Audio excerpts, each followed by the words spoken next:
Olá, boa tarde. Está começando mais um Diário de Eva. Seu programa semanal ali. A gente sempre tá aqui, né, tá? A gente tá aqui todo dia, então quando chega quarta-feira, a gente fica, nossa, que bom tá aqui com o pessoal, que bom tá com as meninas, com os meninos também que acompanham, os Adãos aí. Sim, é uma delícia, é uma bênção, né? E hoje o tema, olha, não é por nada não, mas tá muito bom, muito, muito bom. Hoje nós vamos falar sobre TOC, transtorno obsessivo compulsivo. Você já ouviu falar? E aí, você já ouviu essa palavrinha, toque, toque, esse nome... Opa, gente, calma, ó o aviso, ó o alerta. É o alerta, é toque de ter alarme pra tudo, a toda hora.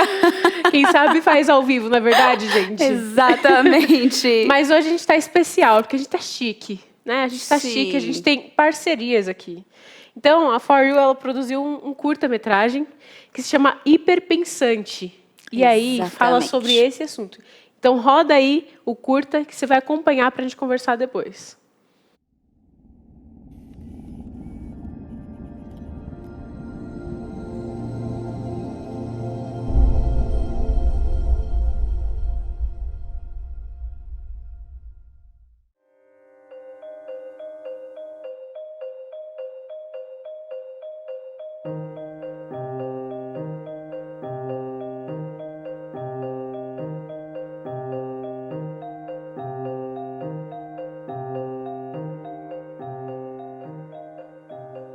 Eu não sou do tipo que fala muito. Agora, minha mente, essa fala demais o tempo todo. Eu escrevo para aliviar o barulho da minha cabeça, organizo as coisas lá fora para aliviar a bagunça aqui dentro. Só que tenho que entregar 2 artigos da revista em 15 dias. Vou fazer uma lista para colocar logo tudo. Dia 31 de julho, domingo, projeto da revista Young, 2 artigos, 10 páginas. Não, melhor quebrar em etapas. Dia 1º, não comprei o azeite. Preciso anotar o azeite e responder a mensagem da minha mãe. Ok, dia 1º, escrever rascunho do artigo 1. Dia 2, fazer a lista da viagem de outubro. Terminar de ler o livro que comecei semana passada. Queria ter acordado cedo para escrever. Faz tempo que quero acordar às 5. Desse jeito, meu livro nunca vai ficar pronto. Tá, dia 2. Eu tranquei a porta? Tranquei. Não tranquei. Tranquei antes da Ana dormir. Não tranquei.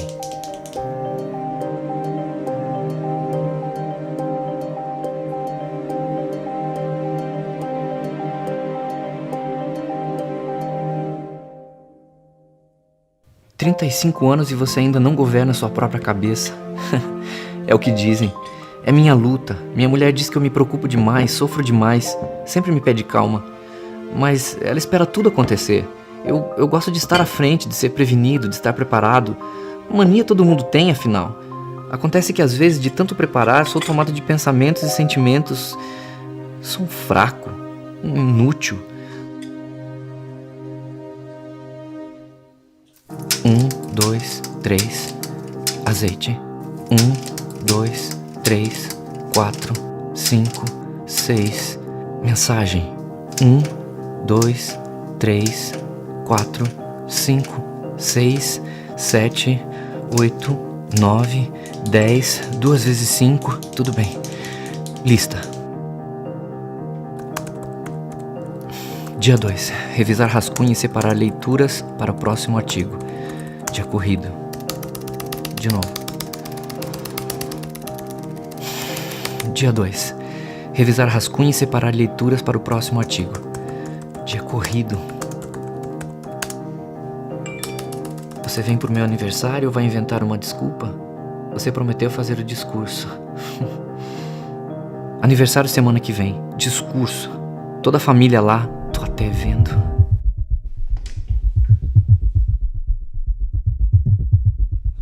Você ainda tem aquela coisa com números? Mas isso não é possessão espiritual?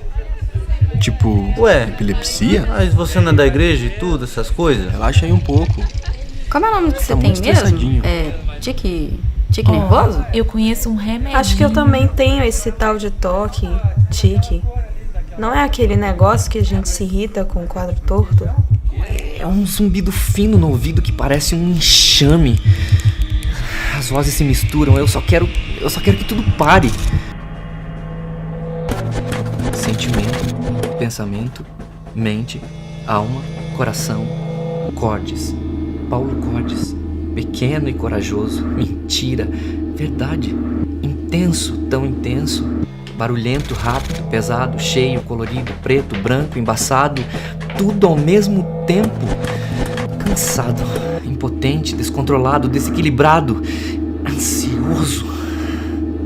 Essas vozes todas se misturam às minhas próprias cobranças e medos e angústias e listas e manias e contagens. Eu só quero que tudo pare. Trabalho, prazo, conta, casamento, família, jantar, as compras, o azeite, o artigo, a mensagem, a porta, as 5, 10, 15, 20, 25. Eu suo, gelo, sufoco, afogo, engasgo, aperto, aqueço, tremo. Calo.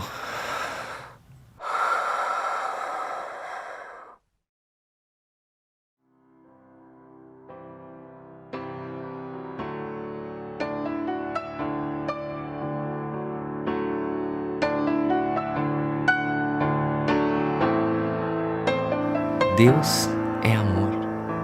No amor não há medo. O verdadeiro amor afasta todo medo. Uma voz cala todas as outras, mas essa voz me basta.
Que material lindo, que vídeo lindo, que curta, né? Ficou muito bom, a produção é ótima.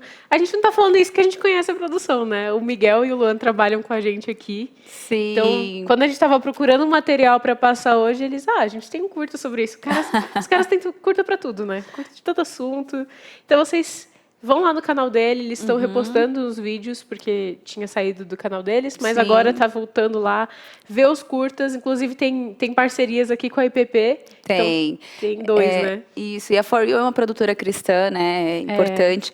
E eles, o For, porque são em 4, a gente explicar aqui. O You é porque é pra Deus, né, Deus. É isso, Lê? For, que é o pra, né, em inglês. Pra você. Você Deus, no caso, que o U tem uma perninha até maior. É. Aí você vê que tem tudo uma lógica, né? Tem tudo um porquê, e é que nem hoje. Tem um porquê desse curso ter passado. Tem um porquê de todas as coisas, como Deus colocou, né? Exatamente. Até a palavra de Deus fala isso. Então, hoje, por que falar sobre toque? Por que a gente precisa saber disso? A gente vai conversar sobre isso com quem? Com o Dr. Aldo. E antes de chamar o Dr. Aldo, eu vou fazer uma leitura do nosso versículo, né, do dia de hoje, que é: e não vos conformeis com este século, mas transformai-vos pela renovação da vossa mente, para que experimenteis qual seja a boa, agradável e perfeita vontade de Deus. Romanos 12, 2. Olha Exato. que lindo esse versículo. Ele já dá um gatilho para a gente começar a pensar no assunto, né? Exatamente. Renovar a nossa mente. A ideia E aí, é essa. para você pensar mais um pouquinho no tema, eu tenho uma enquete para você. Roda aí. é o quiz de Eva.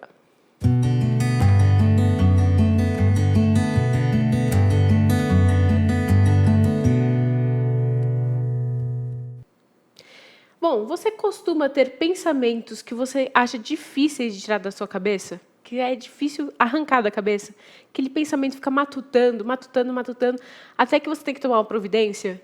E aí, você já pensou? Eu pensei durante essa semana e eu confesso que eu achei vários. Quando a gente vai lá, acha que fechou a porta, aí a gente não consegue dormir enquanto aquilo não sai da nossa cabeça, a gente levanta e vê que a porta está fechada. Já passou por isso? Não estou falando que, nossa, né, o pecado da porta. Mas isso vai te ajudar a pensar em outras coisas. Bora lá. Tainá.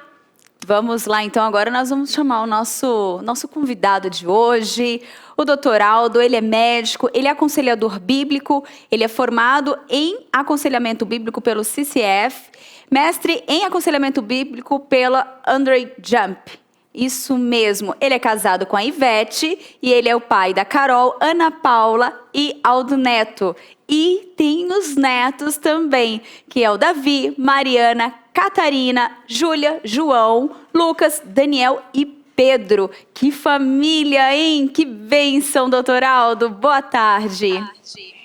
Boa tarde, muito bom estar aqui com vocês outra vez. É um prazer imenso. Você vê que turma. Sim. Sim. O senhor tá enjoando da nossa cara já, doutor? Não, ô louco, de jeito nenhum. É um prazer. Bom. Muito bom. Graças muito a Deus. bom. Vai ter mais Conversar. programas aí, então. Se Deus quiser. Vamos estar junto aí. Doutor, Muito bom. como sempre, é um privilégio ter o senhor aqui. Já apareceu no Manhã privilégio é TV, meu. já apareceu em outros programas do Diário de Eva, tá ficando famoso. Né? Aconselhamento bíblico. Aconselhamento bíblico, tá aí tudo, tá em tudo.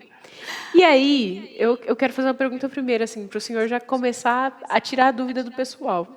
O que é o toque e qual que é o gatilho para a gente desenvolver isso? Bom, a definição clínica do toque, segundo a organização, a Associação Americana de Psiquiatria, e que é seguida no mundo todo, né?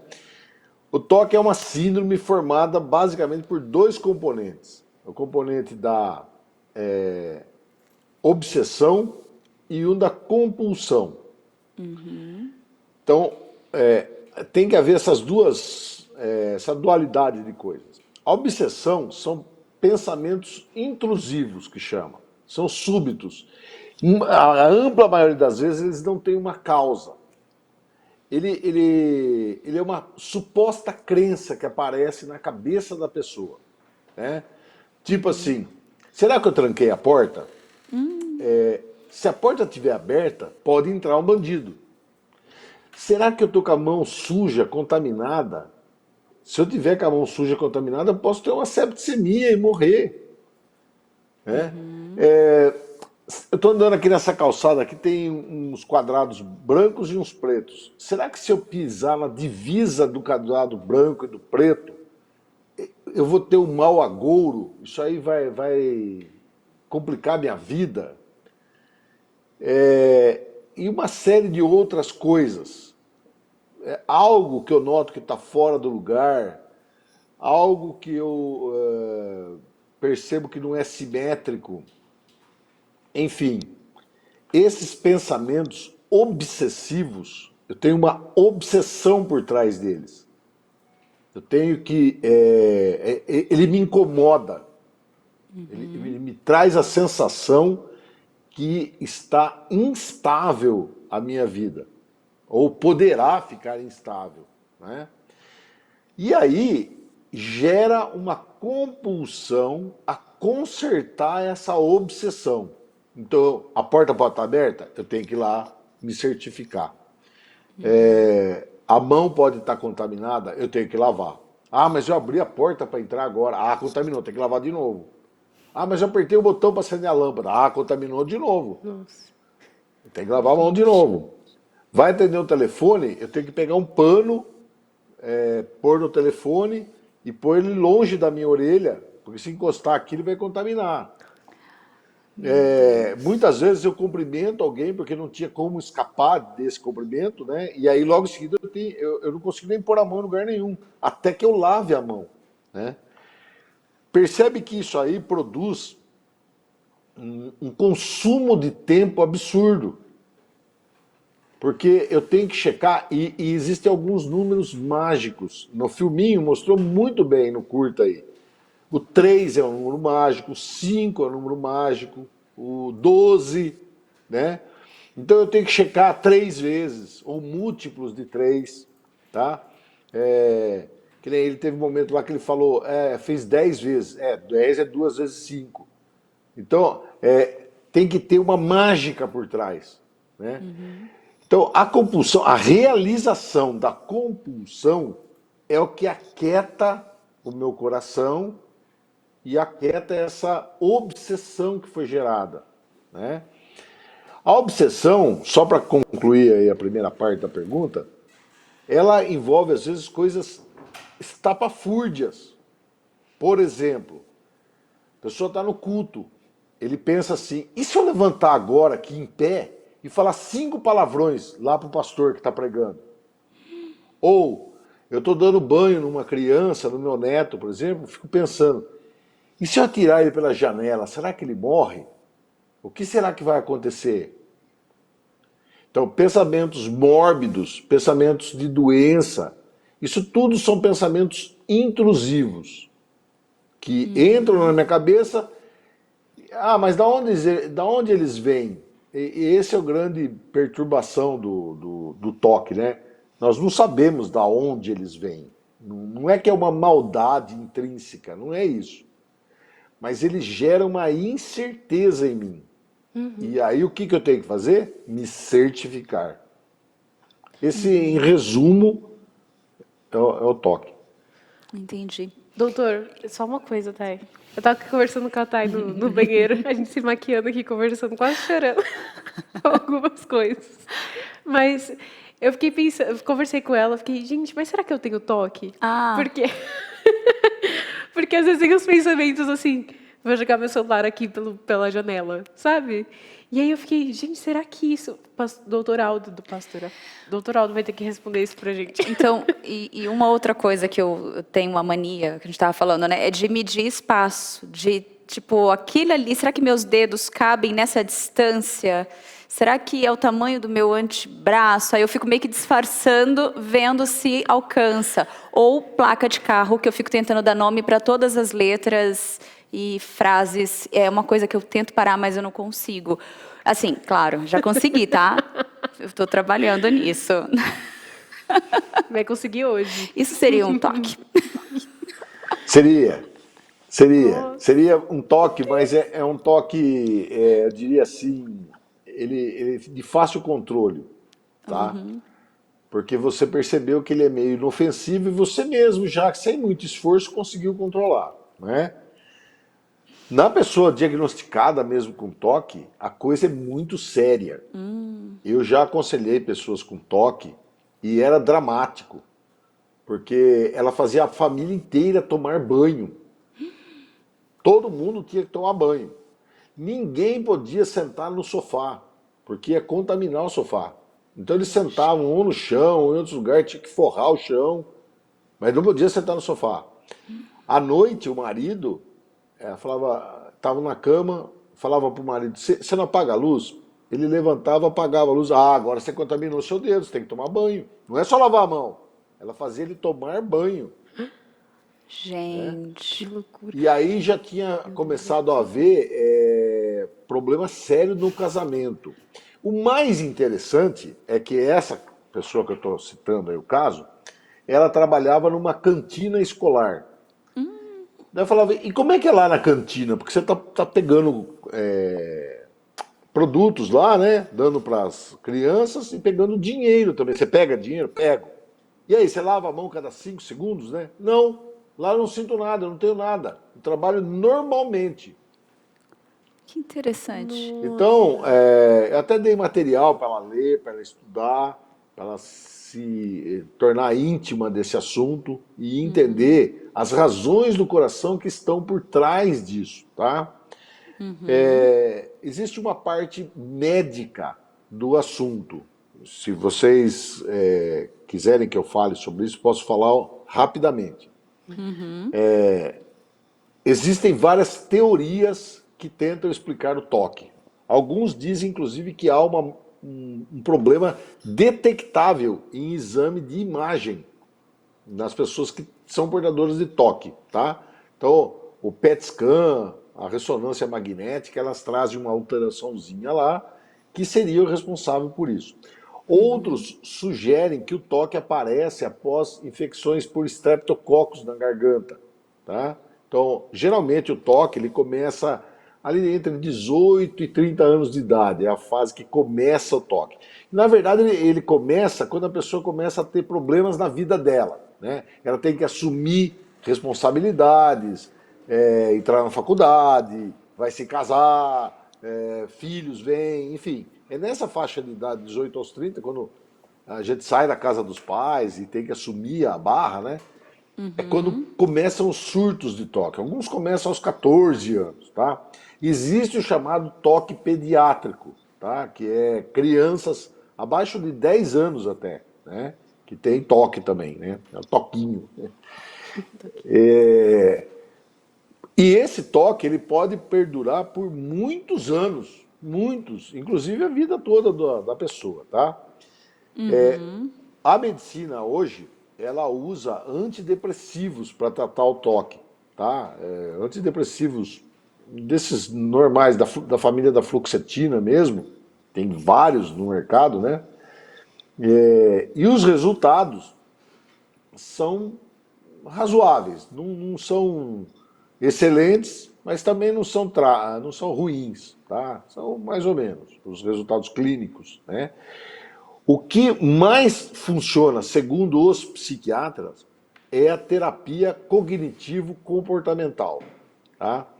E o que é terapia cognitivo-comportamental? É você, é o analista, o terapeuta, bater um papo cotidiano, assim, a cada tantos dias, com o paciente, fazendo interação com ele e mostrando se há entendimento da parte dele que aquelas coisas que ele está fazendo não fazem sentido. Então ele vai demonstrando, o paciente vai concordando, vai dando anuência e tal, e vai se inteirando, realmente, isso não faz sentido, não tem lógica, esses pensamentos não têm cabimento, cabe a mim controlá-los, né? E essa terapia cognitivo-comportamental, junto com a medicação antidepressiva, é o que é usado hoje na prática médica, tá? Essa brecha da terapia cognitivo-comportamental como uma fonte primária do tratamento, para mim, é o melhor argumento sobre a abordagem do aconselhamento bíblico. Então nós podemos fazer um tipo de terapia cognitivo-comportamental usando os princípios bíblicos para os pacientes que são crentes. Muito bom. E aí vem aquela pergunta, né, doutor Aldo, nós falamos até de uma forma mais engraçada, assim, um pouco, né, compartilhando, porque às vezes a gente tem aquela sensação de estar falando de alguma coisa, a gente identifica e fala, ai, será que eu tenho isso? Eu vi alguns comentários aqui, uma pessoa falou, ai, tá todo mundo falando, será que eu tenho isso, né? Tem esse sentimento. Mas para a gente deixar claro, assim, de uma forma bem de fácil entendimento, né? Quais seriam os sinais e os sintomas do toque? Só mais uma coisa. Existe nível para o toque? Isso é uma dúvida que me surgiu agora. Tipo, existe um nível leve, um nível médio, mais pesado? Sim, existe. Tem um filme antigo com o Jack Nicholson, talvez vocês não conheçam, ou pode ser que tenha assistido já, aquele quanto não sei o que melhor, né? A gente não estava achando o nome também. Estava tentando lembrar o nome. Assim. Alguma coisa assim. A gente vai achar agora. Ele tem 2 diagnósticos. Ele tem o toque e ele tem a personalidade histriônica. Tá? Vocês lembram que ele não tem papas na língua, ele ofende o vizinho, ofende a moça do restaurante, ele ofende todo mundo, ele não tem, né? E isso é clássico na chamada personalidade histriônica, tá? Mas ele tem um toque declarado, tanto é que você vê que ele não pisa na risca da calçada, ele prefere nem almoçar se não tiver a mesa dele, na cadeira dele vaga. No restaurante ele senta no mesmo lugar. Pode falar, você vai falar? Melhor é impossível. Isso, melhor impossível. Exatamente. Então ele tem que comer com o mesmo talher. Se ela tentar enganar ele já fica bravo. Porque não, eu tenho que comer com o mesmo talher. Ele põe a mesma calça, o mesmo sapato, do mesmo jeito, ele arruma as coisas da mesma forma, né? Ele tem que deitar na mesma posição e por aí vai, tá? Esse é um caso muito grave, né? Porque ele, só numa situação muito extrema, é que ele vai deixar de executar a compulsão, tá? Agora, a maioria das pessoas, casos mais comuns, as pessoas têm alguns pensamentos só. Então, por exemplo, ela tem problema com contaminação de mãos. Esse eu diria que de todos os sintomas é o mais presente, tá? Que a pessoa acha que ela tem que lavar a mão, tem que desinfectar a mão, não por causa da Covid agora, que agora nós estamos no tempo da Covid e todo mundo passa álcool gel na mão, né? Todo mundo está com toque, né? Mas não é isso. A pessoa ela acha que ela vai ser contaminada por germes em geral, tá? Pegando em maçaneta, pegando em coisas que alguém já pegou antes. Por exemplo, o cara que tem toque, se você filmar ele quando ele chega no escritório e vai arrumar a escrivaninha dele para trabalhar, é a repetição todo dia. É um filme. Todo dia é a mesma coisa. Ele pega um paninho com álcool, limpa tudo que está em cima da mesa, telefone, a caneta, o teclado do computador, a mesa, ele passa álcool em tudo, depois ele passa na mão, daí ele vai lavar a mão. E ele põe a cadeira. Você viu no filme, no curta que passou aí antes, o cara ajeita os papéis sempre certinho naquela posição, ele abre a gaveta para pegar o que está lá dentro, para ajustar. Porque se ele pensar que pode ter uma fichinha daquela fora do lugar, acabou tudo. Eu tenho que parar. Né? Então, fica muito difícil, às vezes, para um sujeito com toque manter o emprego. Porque ele consome muito. Eu conheci médicos com toque. E é uma situação. No começo parece engraçado, mas depois você vai ficando com pena da pessoa. Porque você fala assim: que escravidão que ela vive, que tormento que assola a cabeça dela. Exatamente. Né?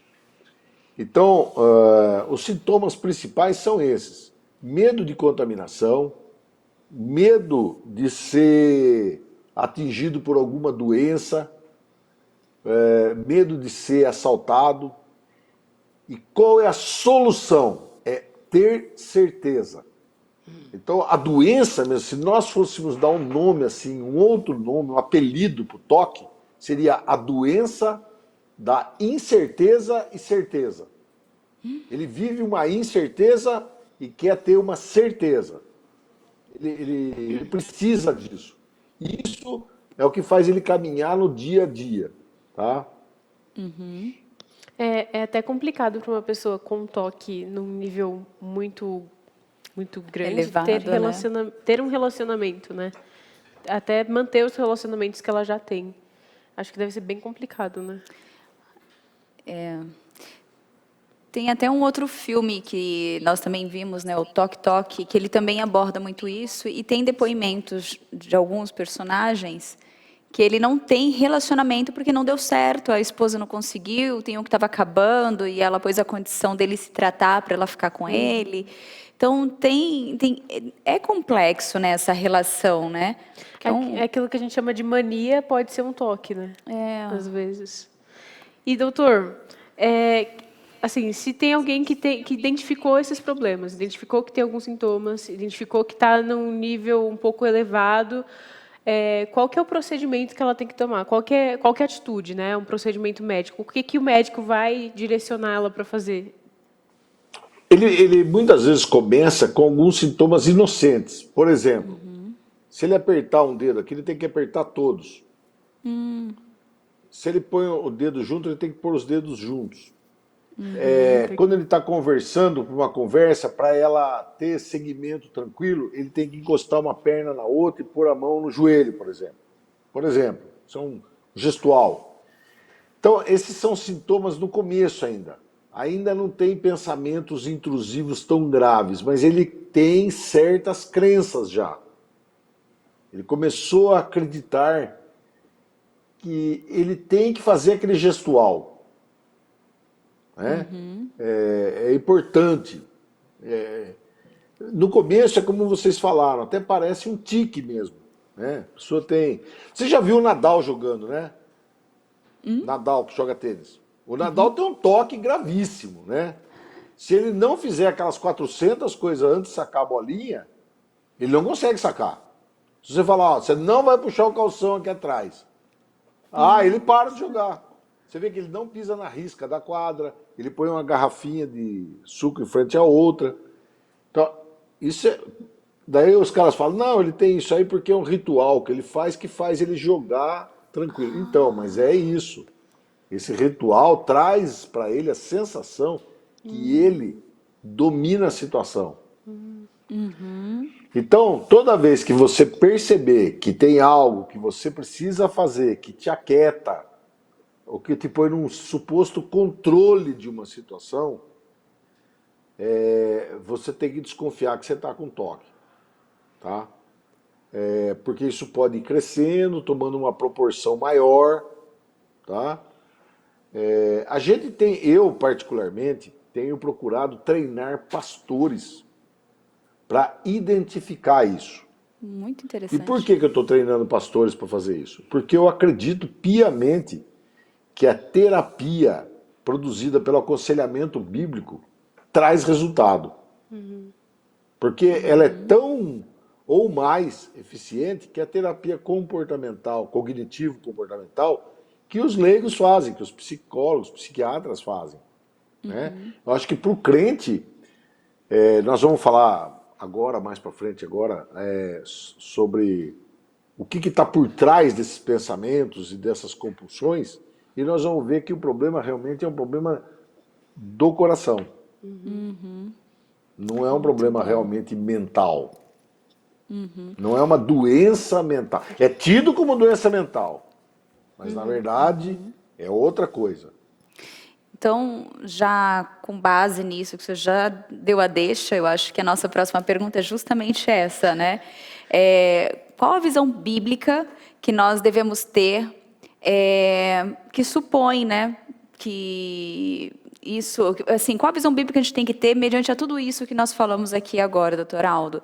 Porque, como o senhor citou até do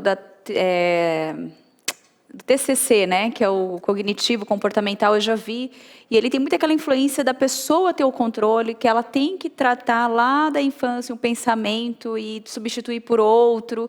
E a gente, né, nós como cristãos, a gente sabe que também não é o caminho, né, para tratar o coração, a cura, né?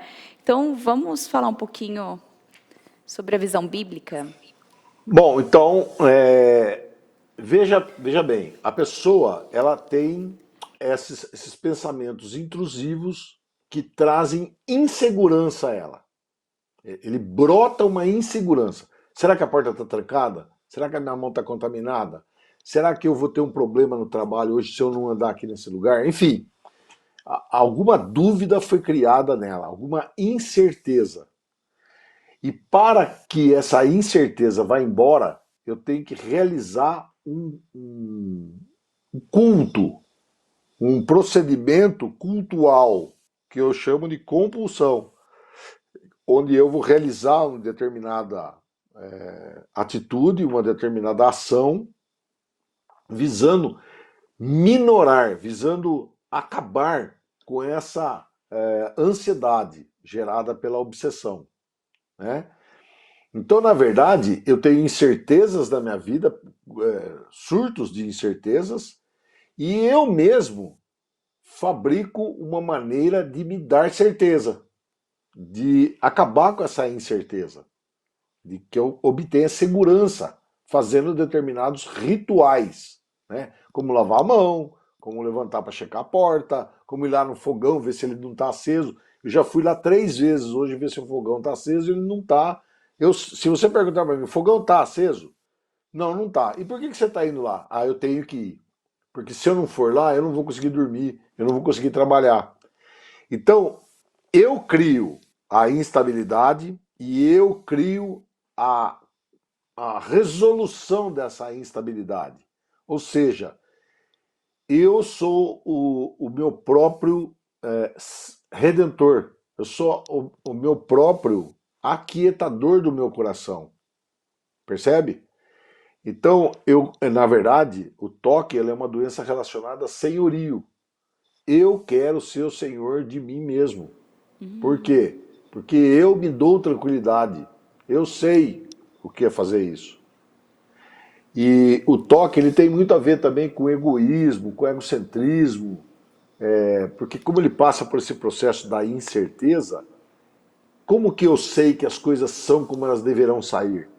Porque eu vou determiná-las. É o único jeito que eu sei. Mesmo que o sujeito seja crente, você fala, não, mas você acredita que Deus está no controle? Deus está no controle, é verdade. Mas eu tenho que ir lá fazer isso.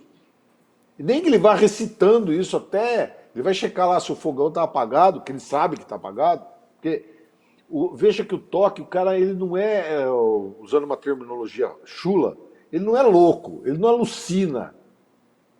Ele tem consciência plena. Tanto é que o toque antigamente, hoje chama transtorno obsessivo compulsivo, né? Mas antigamente ele chamava neurose obsessiva compulsiva. Então ele é uma neurose, ou seja, não há desagregação de pensamento. Se você perguntar para o cara que está indo pela 4ª vez ver se a porta está trancada, você, pera um pouquinho, onde você está indo? Estou indo ver se a porta está trancada. Por quê? Porque eu tenho que ir lá. Mas você acha que ela está trancada ou não? Não, eu acho que ela está trancada. Eu já fui ver antes. Ele sabe que ele já foi. Ele sabe que ele foi. Mas ele tem que cumprir um ritual. E esse é o ponto do negócio. Tá? É justamente aí que nós temos que fazer o gancho, né, para abordar o paciente. Então nós temos que falar com ele sobre senhorio, sobre segurança em Jesus, sobre crenças, enfim, essa é a temática, tá? E isso não é fácil, não é fácil, porque parece que numa conversa você vai resolver, não vai, não vai. Essa moça que eu citei aí, ela chegou ao ponto de desistir do aconselhamento. Ela melhorou depois, eu soube que ela melhorou. Mas na época do aconselhamento ela desistiu porque ela falava assim, doutor, eu estou me enxergando agora como, além de imunda e contaminada, como pecadora também. E eu nunca chamei ela de pecadora, porque eu disse para ela claramente que as coisas que ela fazia não era pecado. Não era pecado. O fato dela querer checar lá, tomar banho, fazer a família tomar banho, isso não era um pecado. Mas demonstrava que ela queria ser senhora da situação. E isso é o pecado. E esse é o problema. Entendi. Eu acho que o ponto central é a gente entender, como a gente sempre fala aqui nos programas, a motivação do nosso coração, né?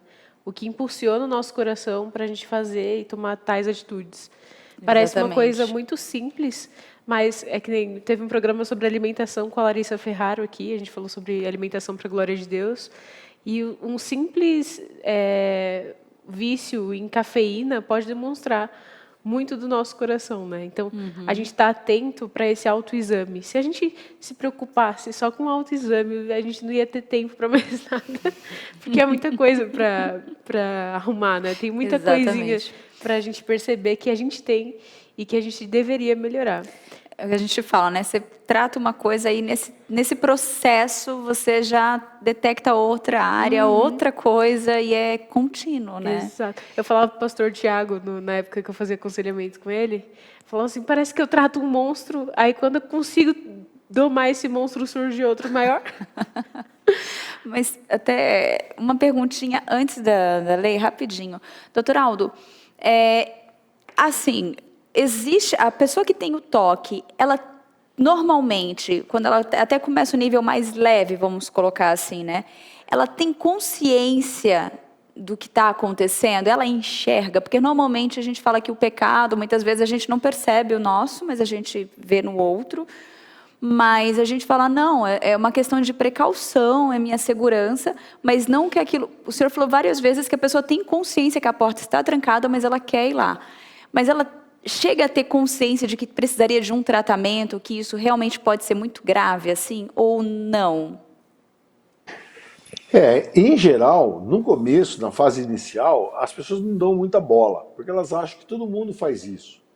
Todo mundo tem uma incerteza na vida e todo mundo tem suas manias, seus tiques, Tá. né? Tipo quadro torto na parede, essas coisas, né? Todo mundo tem isso, né? Mas quando a coisa começa a pegar pesado e ela começa a ser incomodada com isso e vê que está causando incômodo nas outras pessoas, ela... Ou mesmo quando ela começa a perceber que ela perde um tempão com isso, ela fala, puxa vida, me cansa isso. Eu preciso acabar com esse negócio. Aí ela vai procurar ajuda. Ela Entendi. normalmente vai procurar ajuda. Mas como eu disse, boa parte delas não consegue se livrar. E carregam ao longo de um bom tempo essas coisas, né? A ampla maioria tende a desaparecer na fase bem mais adulta, começo da velhice, e começa a acabar isso aí. Mas, entretanto, existe uma minoria que as coisas vão piorando. Há relatos na literatura de casos que foi agravando tanto, os pensamentos eram tão intrusivos e começou a pensar tanta coisa, porque o toque numa fase mais tardia ele começa a envolver pensamentos religiosos e pensamentos sexuais, tá? Então existe um quadro chamado de toque religioso mesmo, onde a pessoa ela acredita que todo tempo ela está cometendo pecados. Então ela tem que toda hora estar confessando pecados, muitos dos quais ela nem tem certeza que é mesmo. Mas ela acredita, ou que ela vai perder a salvação e vai para o inferno. E ela morre de medo de que isso venha acontecer, né? E uma outra turma tem pensamentos intrusivos na área sexual. Tipo assim, o sujeito começa a imaginar que ele está tendo relação sexual lá no ambiente de trabalho com uma colega de trabalho, ou com a gerente dele, com a dona da empresa, ou ele... Enfim, ele fica viajando em pensamentos sexuais, que ele tem relação sexual, ou ela, né, mulher, com as coisas mais estapafúrdias, né, com guarda de trânsito, com... Enfim, mil coisas, né? Aí fica difícil de tratar, porque chegou num ponto onde os pensamentos intrusivos são complexos agora demais, né?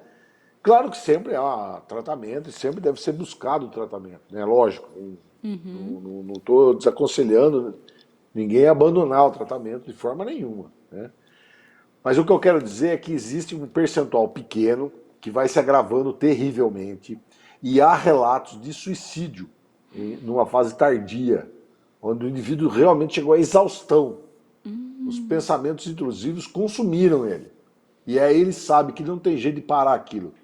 Você viu que tem um momento do curta que foi apresentado antes aí, que o barulho vai se tornando tão infernal e o número de ideias se multiplica por 1 milhão. Começa aquele mundo de ideias na cabeça e o sujeito fica alucinado. Tá? Então imagina você passar dias, horas com essa alucinação. Você viu que tem um momento que ele fala, inclusive, que tem um zumbido na cabeça que não vai embora, né?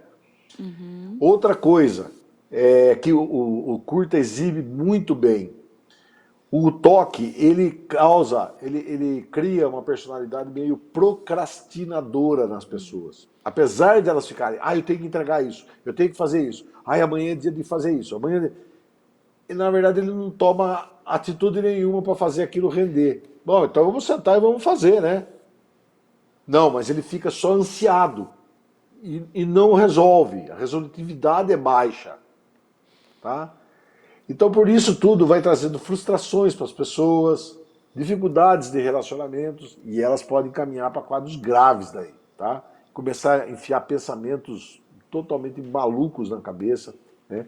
Esse que eu dei exemplo do sujeito levantar no culto e falar impropérios, falar palavrões, né? Isso aí tem vários livros que citam isso, inclusive, né?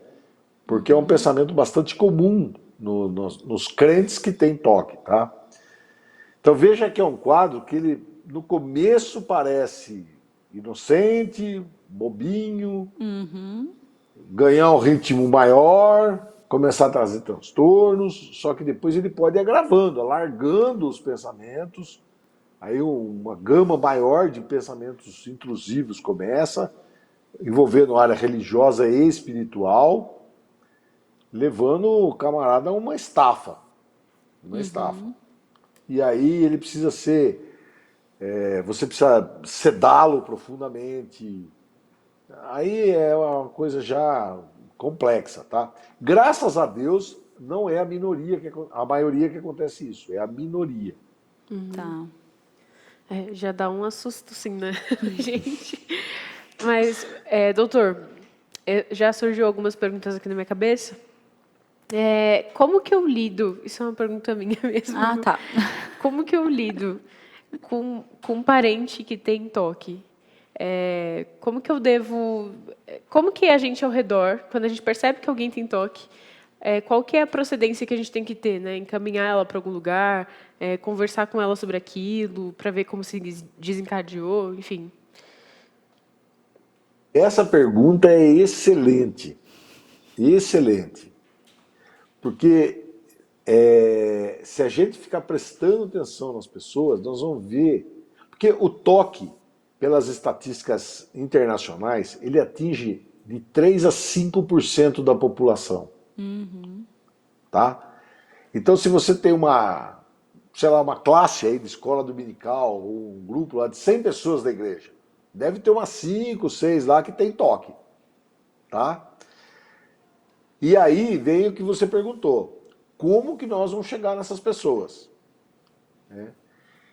Então, eu acredito que a melhor maneira de confrontá-las é começar perguntando o quanto aquilo incomoda ela.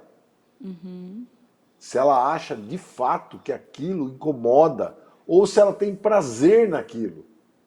Porque isso é uma coisa que acontece em muitos pacientes. Quando eles realizam as compulsões, eles têm prazer, eles se aliviam.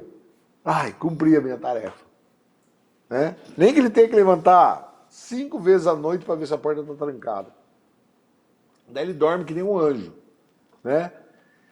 Então, será que você não está tendo prazer em ser o seu próprio redentor?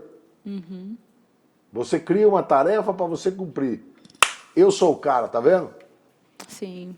Eu consigo cumprir as tarefas, mas são tarefas que ele mesmo pôs para ele mesmo, né? Então, eu acho que essa é uma primeira pergunta. Assim. Isso traz felicidade para você? Você se sente bem? Ele vai falar que incomoda. Mas daí vem a pergunta-chave, né? E por que você não para? Porque, na verdade, tem um certo prazer nisso. Né? Tem a famosa compensação. Né? Ele compensa, né? O trabalho compensou. Porque isso trouxe segurança, domínio. Eu estou bem certo disso que eu estou fazendo. Né? E aí o papo vai ter que rolar para o lado da soberania, do senhorio, né? E aí você pode abordar. Existem outros quadros que nós podemos ter essa mesma linha de pensamento que nós tivemos aqui para o toque. Por exemplo, pessoas obcecadas por pornografia e masturbação. Por que elas fazem isso? Bom, primeiro que é viciante, vicia, ele causa na área do prazer cerebral lá, ele dá um banho de adrenalina lá e a pessoa se sente super bem com aquilo, né? Mas, na verdade, por trás disso também está essa questão do senhorio, né? Eu sou tão autopotente que eu mesmo me dou prazer. E ele começa a descobrir depois de um certo tempo que nem a esposa dele consegue mais dar prazer para ele da forma que ele faz.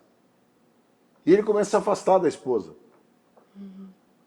Então é mais ou menos o mesmo raciocínio, né?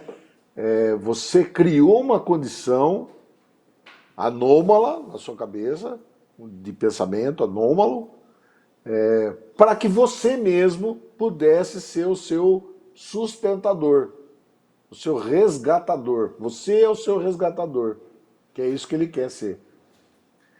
Então, isso aí, claro, nós não vamos falar no primeiro dia de conversa com o toque com a pessoa, porque ela vai ficar chocada, vai negar, ou não vai entender, né? Mas a conversa tem que caminhar nessa linha. Hoje, agora, nesse momento, deve ter gente assistindo a gente aí que tem toque, tá? É bom que eles escutem essas coisas que eu estou falando, né? E eu sugiro que elas procurem os pastores delas, né? Os presbíteros, professores de escola dominical, pessoas treinadas em aconselhamento, né? Aí na sua igreja aí tem o reverendo Alberto, que fez esse mesmo curso que eu fiz com essa mesma pessoa que nos ensinou tudo isso que eu estou falando, que é um médico, o Dr. Michael Emelet, que é professor lá do CCF. E há livros dele e até artigos. Até mandei um para você, que é um artigo excelente, Muito em bom. poucas páginas. Ele vai demonstrar tudo isso que eu falei, né? Então, esse é um material que a gente pode divulgar para as pessoas, ajudá-las, né? Muito bom. A gente achou também no site da BCB, né? Também tem um artigo ali sobre toque. Muito bom. Falando, né, comentou de quem está nos assistindo, e sim, nós temos alguns comentários aqui. Inclusive, eu queria só deixar claro uma pergunta, porque ela se repetiu mais de uma vez, e mais de uma pessoa. Então, só para esclarecer, assim, doutor Aldo, o Irã, a Wanda, e eu não localizei, teve mais uma pessoa que perguntou se toque tem uma influência maligna, né? Porque, como se perguntou se é uma questão espiritual, né? E se teria essa influência. Olha, no meu entendimento, do que eu já estudei, o problema do coração é meramente um problema de senhorio. Não é que você passou a ser escravo do diabo. Essa ideia que é o diabo que manda você ir lá checar se a porta está fechada, ela é uma ideia errada. Se a gente tratar o toque sob essa ótica, de fazer expulsão de demônios, porque tem um demônio que me comanda, ele manda eu ir lá, ver se lavar minha mão, e eu vou. Aí ele manda eu lavar de novo, eu vou de novo, eu fico obedecendo ao diabo. Não, não é o diabo, não, é a sua cabeça mesmo. É o seu pensamento. Você criou uma tarefa para você executar e ficar satisfeito. Acho Entendeu? que ficou muito claro, ficou ótimo. Não tem a ver com demonismo, com essas coisas, tá? É claro que o demônio se aproveita, porque ele sabe que isso é uma fraqueza espiritual, né? Que você não consegue. Eu tive no começo do meu curso de medicina um quadro bem característico de toque, eu mesmo, né? E quando chegou no curso de psiquiatria lá, teve uma aula sobre toque, né? Eu já estava acho que no 4º, 5º ano, não me lembro. A professora lá deu a aula, né? Acabou a aula, eu fui na sala dela, falei, ô, professora, eu faço tudo isso que a senhora falou aí na aula hoje. É mesmo? Aí nós começamos a fazer uma terapia, né? E essa terapia durou lá um tempo, lá não me lembro, 2, 3 anos, né? Eu nem era convertido.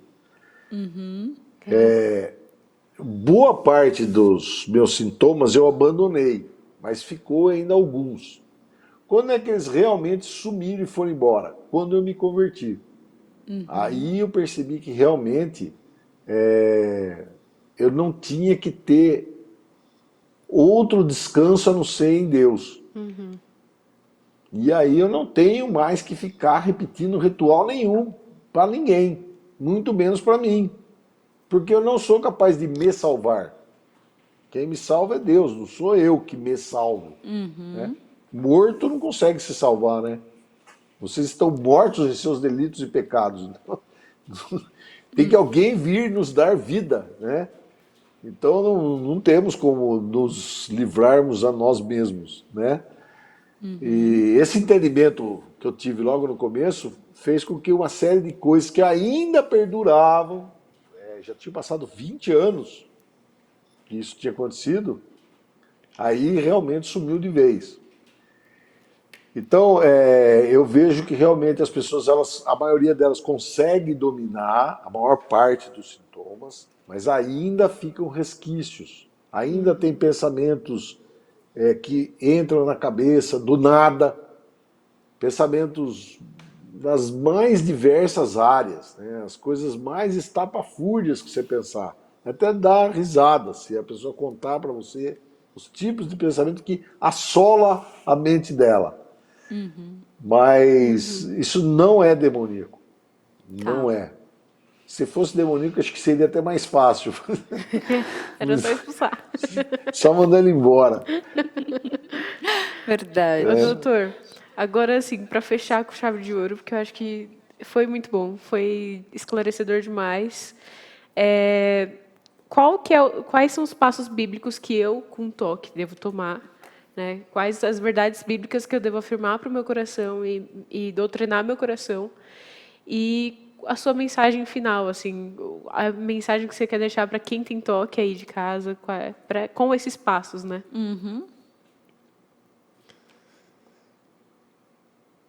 Reconhecer que isso é algo criado pela minha mente e que, assim como outras coisas da minha vida que eu faço, serve apenas para engrandecer meu ego, para me dar segurança, me dar paz, mas confessar para mim mesmo que a paz verdadeira é aquela que só Jesus pode me dar. Porque se isso me desse paz, eu parava de fazer. Né? Eu alcancei a paz, pronto, não preciso fazer mais. Mas não é isso que acontece, porque o sujeito, ele repete esse ritual de 10 a 50 vezes por dia. É muito. É muita coisa, é muita coisa. Então, isso não traz paz ao coração, ao contrário, é uma inquietude do coração, tá? Reconhecer isso. É que nem as pessoas que batalham para ganhar mais dinheiro, que batalham para ter maior conforto, né? Daí ela vê que ela alcançou um conforto, daí ela precisa de um conforto maior ainda, porque aquele ali já não satisfaz, né? Então, o primeiro ponto é reconhecer isso diante de Deus, ter entendimento claro disso. A segunda coisa é ele reconhecer que ele está tentando alcançar um estado de segurança pela própria força. Então, reconhecer que aquilo que ele está fazendo não traz segurança, reconhecer que ele está tentando fazer isso na força do braço dele e reconhecer que a única fonte de segurança que existe mesmo é confiar nas promessas de Deus. Ah, mas às vezes Deus traz coisa ruim para a nossa vida. É verdade, é verdade. Mas nós temos que aprender a confiar nisso. Porque a vontade de Deus é boa, perfeita e agradável. Né? Ah, é difícil. É difícil. É difícil. É difícil. Tá? Agora, também ter claro que, bom, se não é por Deus, por quem que vai ser então? Né? Que é o argumento final da terapia cognitivo-comportamental. Você acha que você tem força suficiente para barrar isso? É que nem, por exemplo, eu criei um pensamento que se eu fizer assim com a mão, o coronavírus não vai me atingir. Então eu fico fazendo assim o dia inteiro com a mão para não me contaminar com o coronavírus. Então, pela lógica, você acredita que esse gestual livra você do coronavírus? Da onde se tirou isso? Né? Vejo que aquela síndrome de Asperger, ela tem esse caráter também, né? Ele sabe que se ele não encontrar uma determinada cor de automóvel agora, se o próximo automóvel que passar por ele não for vermelho, vai ser uma tragédia. Né? Essa é uma das crenças que o Asperger cria na cabeça dele. Né? Então, veja que esses pensamentos de ter sorte, ter controle, ter domínio, ele é comum a vários quadros de doenças mentais, né? Chamada doença mental. Na verdade, não existe, no fundo, não existe doença mental. Né? São pensamentos chulos que a gente põe dentro da cabeça. Então, eu concluo dizendo o seguinte: eu tenho que me esvaziar e me encher do Espírito Santo. É nesse caminho que eu tenho que entrar. Dá para fazer isso? Não dá sozinho. É muito difícil. Procure ajuda. Procure ajuda. É mais fácil, né? Não é mais fácil serem 2 do que 1. Né? Então, não tente andar sozinho, porque você vai ficar se enganando. Né? Então, ter um companheiro de caminhada, além do que você vai prestar contas para ele também. Né? De como você está progredindo e tal. Se você é casado com alguém crente, que você confia e tal, pode ser seu próprio cônjuge, essa pessoa que vai caminhar com você. Né? Mas se você não confia, nada, sei lá, vá no pastor, procura algum departamento da sua igreja, ministério de aconselhamento bíblico, enfim, procure ajuda. Ótimo. Exatamente. Ótimo fechamento. É aquela questão que Paulo fala, né? Despir e revestir. Exatamente. Exatamente. Doutor Aldo, obrigada mais uma vez. Chegamos ao final do nosso programa. Esse tema, e eu acho que temas semelhantes, cabem talvez mais episódios, né, para a gente poder trazer aqui. Mas eu agradeço mais uma vez a sua disposição, né, de estar aqui com a gente e ajudando a esclarecer um tema que aprisiona e judia tanto, assim, de tantas pessoas, né? Obrigada. É isso aí. obrigada. Eu que agradeço. Estou à disposição de vocês. É isso que a gente Vamos. gosta de ouvir. Tchau, tchau, doutor Aldo. Como diz o povo aí, tamo junto. Tamo Exatamente. junto. Exatamente. Hashtag. Fica com Deus. Lê, ficamos por aqui. Ficamos por aqui. Obrigado pelos comentários, obrigado pela participação e até Todos. quarta que vem. Né? Até quarta que vem. Quarta que vem. Espero que tenha esclarecido, que tenha ficado claro. E fizemos algumas citações, podemos até escrever. Tchau, tchau. Fica com Deus.